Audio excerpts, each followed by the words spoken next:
hoy en nuestra mesa de trabajo tenemos una persona experta y es el ingeniero geólogo, máster en geoestadística y también docente de la Universidad de Córdoba, Fabián Villafañe Díaz.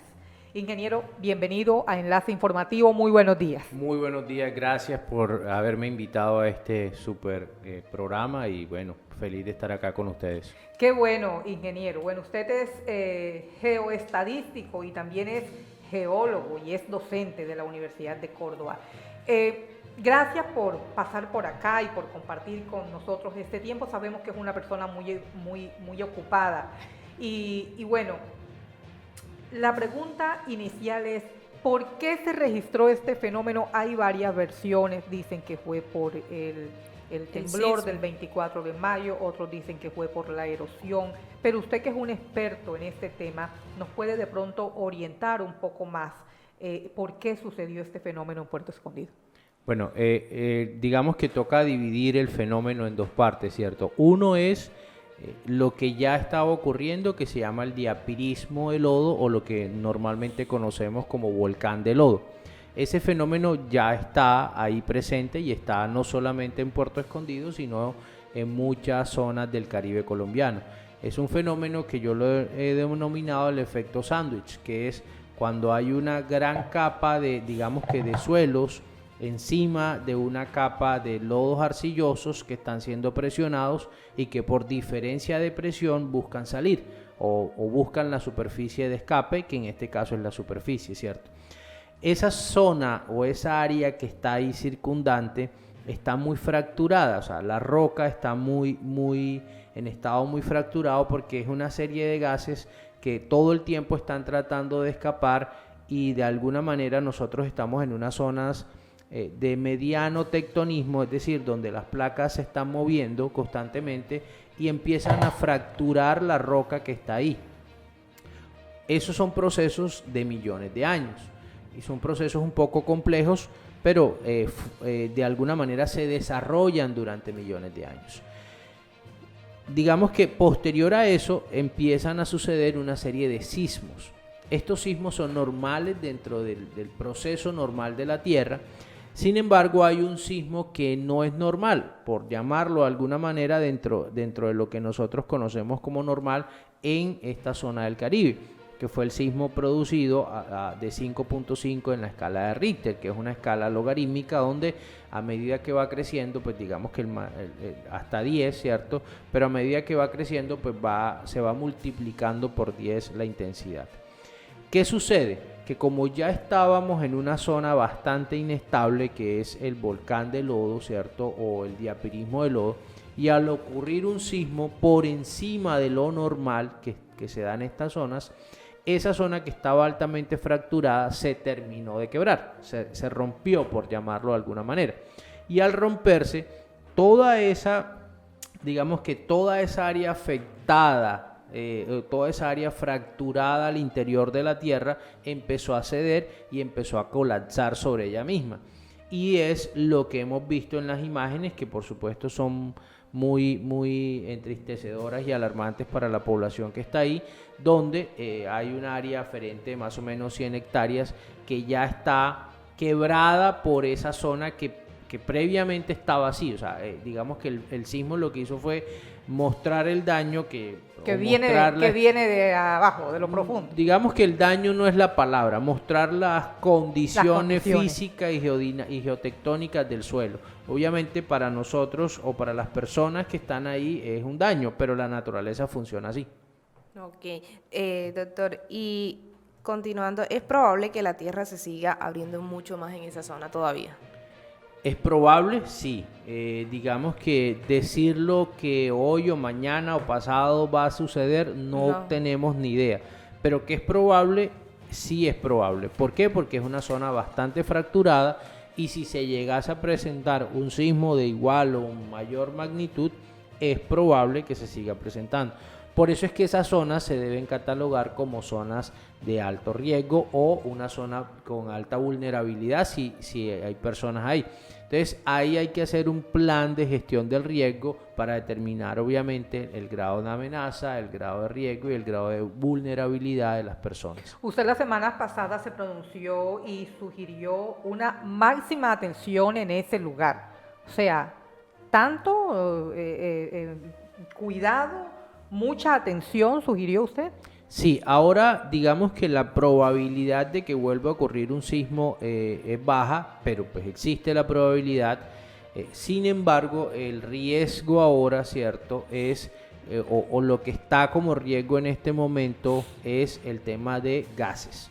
Eso es lo que en este momento pues nos debería tal vez dar la mayor preocupación. No significa que no pueda volver a temblar y que eso no se siga abriendo. Ahora, esas zonas son focalizadas, quiero decir que la amenaza en ese punto es focalizado, es donde geológicamente se puedan detectar estas zonas de diapirismo de lodo que están más cercanas a la superficie. Ahí se configura, ¿cierto?, esta zona de alto riesgo.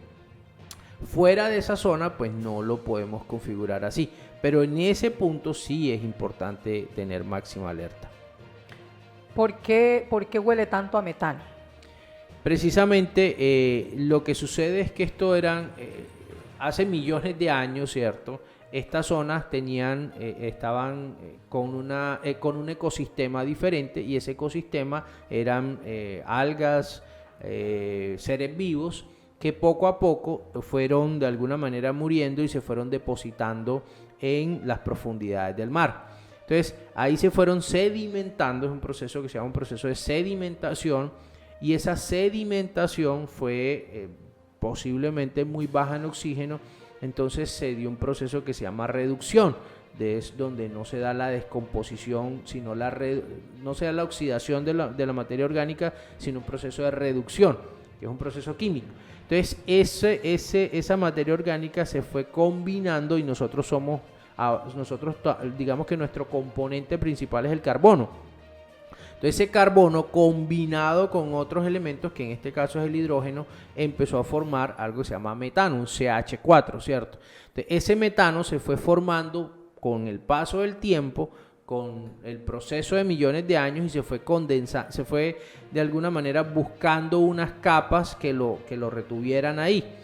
Pero fue tanta la presión que le fuimos echando, que la naturaleza le fue echando encima más capas, es decir, más sedimento encima, que la presión fue aumentando en estas cámaras. Entonces, cuando uno aumenta la presión, el gas y digamos que esa zona lodosa busca un escape. Y el escape no es hacia el centro de la Tierra, sino hacia la zona de menor presión.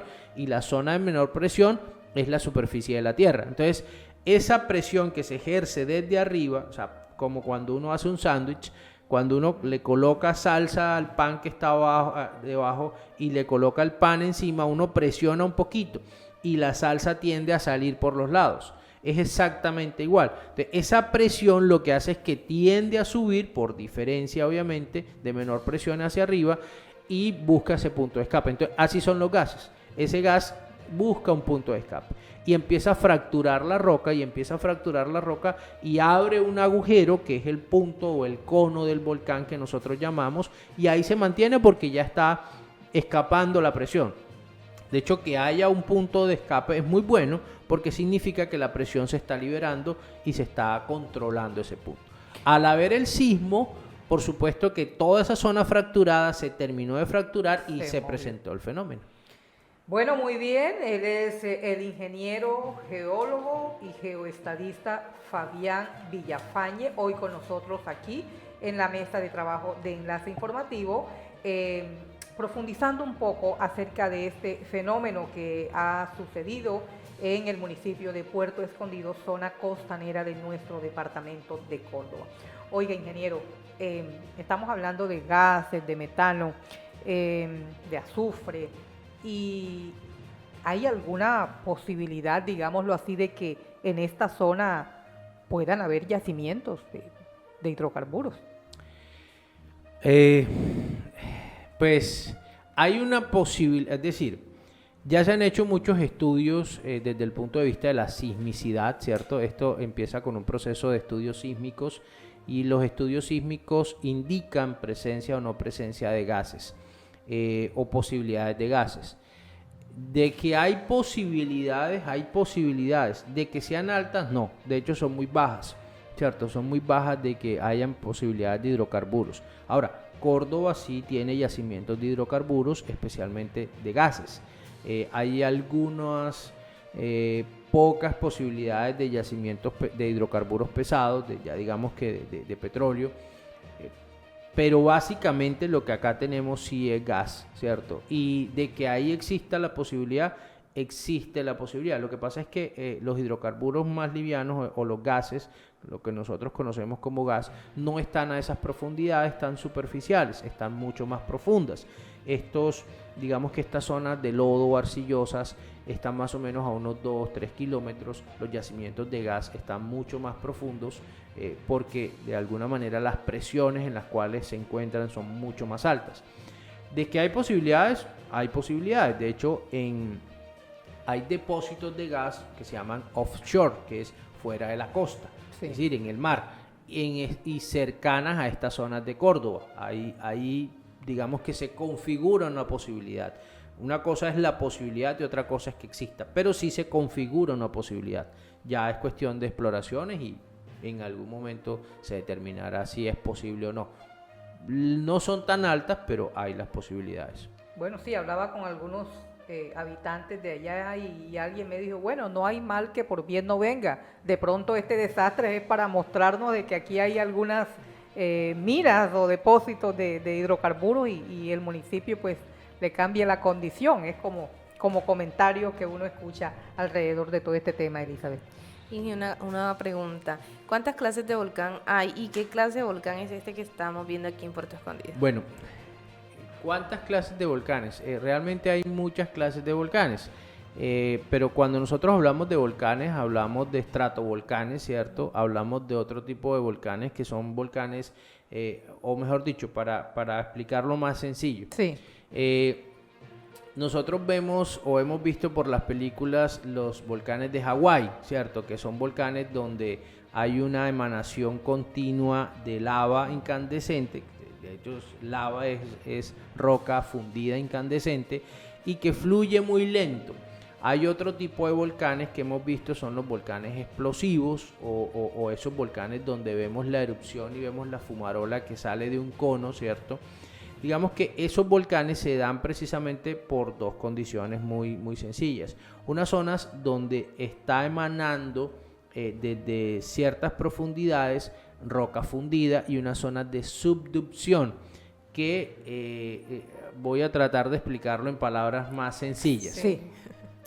Son zonas donde digamos que la corteza continental o la placa continental está, en este caso pues de los Andes, está haciendo la corteza oceánica, que es digamos que las rocas que están en el mar, para ponerlo un poquito más sencillo, y las rocas que están en el continente. Las rocas que están en el mar se están metiendo debajo de las rocas que están en el continente, ¿cierto? Por unas zonas que se llaman procesos de subducción. Entonces, esas rocas que se están metiendo debajo del continente están siendo muy friccionadas, se están calentando muy fuerte, y al calentarse muy fuerte y ocurrir un proceso de deshidratación, se empiezan a fundir, ¿cierto? Es como cuando uno empieza a acercar un hierro a la candela. No es lo mismo, pero hagan de cuenta. Guardando las proporciones. Guardando las proporciones. O uno acerca, no sé, un plástico a una zona muy caliente. Sí. No una candela, sino una forma muy caliente. Entonces ella se empieza a doblar, ¿cierto? Entonces la placa oceánica, por tener una mayor densidad, empieza a ser subductada sobre la placa continental.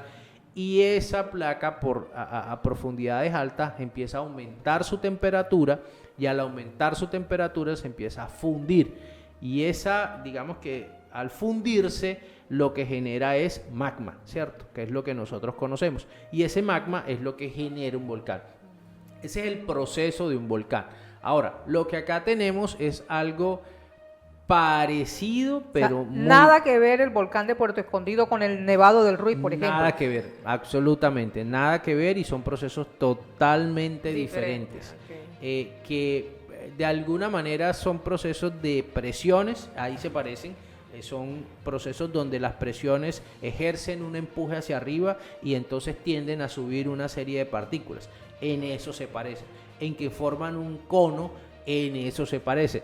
Pero en la génesis o en el proceso geodinámico son totalmente diferentes. Unos son unos lodos arcillosos que se depositaron ahí y que fueron consolidándose o que fueron, digamos que tapándose por capas más grandes de sedimentos y que buscan un punto de escape. Y el otro es un proceso de zonas de subducción que genera un magma producto ya obviamente de las altas temperaturas que se dan ahí al interior. O sea, para los oyentes, habitantes de Puerto Escondido, zonas aledañas y toda la ciudadanía que por supuesto nos interesa este tema, no reviste ese tipo de peligrosidad el volcán en mención en Puerto Escondido.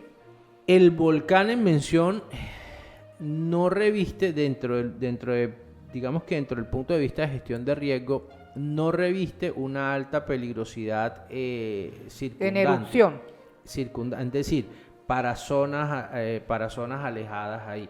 Para ese punto sí reviste digamos que un alto riesgo. En ese punto sí es, porque pueden haber, digamos que se puede, voy a hacer aquí un poquito especulativo, pero para de pronto ser claro, es que cabe la posibilidad de que esas zonas también se prendan o se incinere, pero no por el mismo proceso, sino por el gas, ¿cierto? Entonces es posible. Vuelvo y digo, aquí entramos en un campo de posibilidades, pero no es que esto pase o vaya a pasar mañana, sino que esas son las posibilidades, que en ese punto, por supuesto, por el gas, por el metano, se pueda de alguna manera empezar combustión. Por eso es muy importante y muy buenas las medidas que han tomado las autoridades de restringir el acceso, porque sí cabe la posibilidad de que haya combustión por el gas, ¿cierto? Por el tema de gas.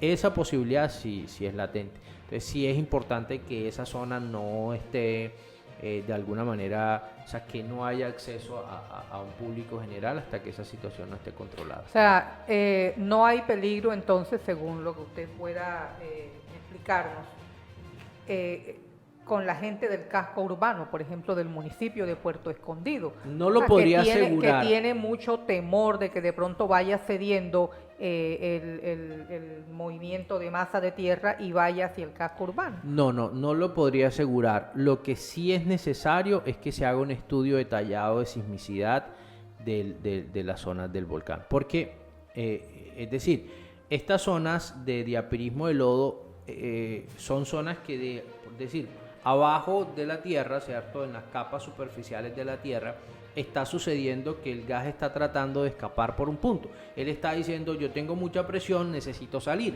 ¿cierto?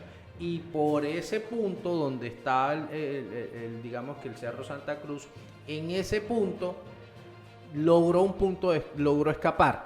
Pero no sabemos si, y esto es netamente un proceso de estudio que hay que surgir, no sabemos si hay otros puntos cercanos donde también esté tratando de subir.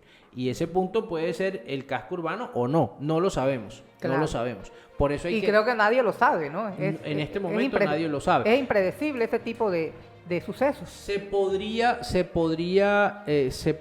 planificar. ¿Qué es planificar? Es tener un estudio detallado de gestión del riesgo del municipio de Puerto Escondido. Eso sí, y con ese estudio digamos que detallado, donde uno identifique las zonas de mayor vulnerabilidad, las zonas de mayor amenaza y las zonas de mayor riesgo, es que uno puede tomar esas decisiones. Pero sí es importante que se haga, porque, vuelvo y digo, hoy digamos que la zona de mayor interés es esa zona, pero como esta es una zona de más o menos desde Urabá, pues desde el Urabá antioqueño hasta Cartagena, que es los últimos que se tienen dateado, tal vez Santa Marta no tenemos de alguna manera información precisa, pero desde Urabá, ¿cierto?, hasta Cartagena tenemos puntos donde hay volcanes de lodo. ¿Qué quiere decir? que toda esa franja del Caribe, nosotros tenemos grandes zonas con posibilidades de esas... Ingeniero, y a nivel del departamento de Córdoba, ¿cómo es la situación volcánica en el departamento? ¿Cuántos hay? ¿Dónde están? ¿Y qué peligro representan? Pues en Córdoba tenemos varios puntos, ¿cierto? Sabemos obviamente en Puerto Escondido, también tenemos en Canalete, también tenemos otros puntos, bueno, cercanos ahí a esas zonas, pero no es decir, acá no es de que se vuelva un tema muy alarmista, no. Acá lo importante es uno poder mapearlos y poder tener una información científica que nos permita decir, venga, en esta zona debemos guardar especial cuidado. Y son zonas focalizadas, es decir, yo hablo de que alrededor de un punto focal nosotros podemos tener especial cuidado, o sea, se llaman buffer, es decir, un área de restricción de 1 kilómetro. Entonces, un área de restricción de la zona que tiene ese fenómeno que se está presentando ahí, donde están habiendo emanaciones de gases y de lodos. Pero eso obviamente es materia de discusión, puede ser más, puede ser menos.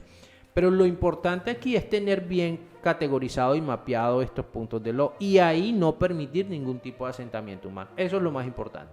Bueno, él es el ingeniero Fabián Villafañe, hoy con nosotros aquí en Enlace Informativo. Lástima que el tiempo se nos acaba. Oiga, ingeniero, por último, ¿es probable, o más bien en cuánto tiempo esta tierra afectada pueda ser recuperada, pueda ser nuevamente habitada, o definitivamente eso ya es imposible? Decir, aquí es claro, no, o sea, por temas de gestión de riesgo no se debe tener personas habitando en este punto. Es claro, y yo creo que, o sea, el mensaje es claro, ya nos pasó. No debe. No debemos, ¿cierto? Nosotros hacemos un ejercicio en la Universidad de Córdoba y es que son totalmente diferentes, pero quiero poner este ejemplo. Nosotros vamos a Armero y llevamos a los estudiantes a Armero donde les explicamos por qué no se deben asentar personas ahí.